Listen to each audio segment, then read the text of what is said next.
তাআলা সূরা ফাতিহার একটা করে আয়াত বলে আলহামদুলিল্লাহি রাব্বিল আলামিন, সঙ্গে সঙ্গে আল্লাহ জবাব দিয়ে বলেন হামিদানি আবদি, বান্দা তুই আমার প্রশংসা করলি। আর রহমানির রহিম যখন বলে আল্লাহ বলেন আসনা আলাইয়া আবদি।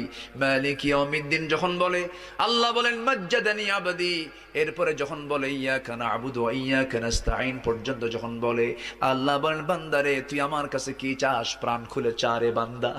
ইহদিনাস সিরাতাল মুস্তাকিম থেকে শুরু করে নিয়া ওয়ালাদ-দাল্লিন পর্যন্ত যখন বান্দা বলে তখন আল্লাহ বলেন বান্দা নামাজের মধ্যে এমন প্রেমের খেলা খেললি বান্দা, তুই যা চাইলি সব আমি আল্লাহ কবুল করলাম।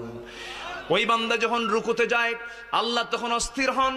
ওই বান্দা যখন সিজদায় যাওয়ার জন্য প্রস্তুতি নাই, সমস্ত ফেরেশতাকে ডাক দিয়ে বলেন ও ফেরেশতারা, এই বান্দাগুলো আমাকে দেখলো না, রাসূলকে দেখলো না, কোরআনকে দেখে হাদিসকে বিশ্বাস করে আমাকে খুশি করার জন্য তার সবচেয়ে সম্মানজনক যখন কোনো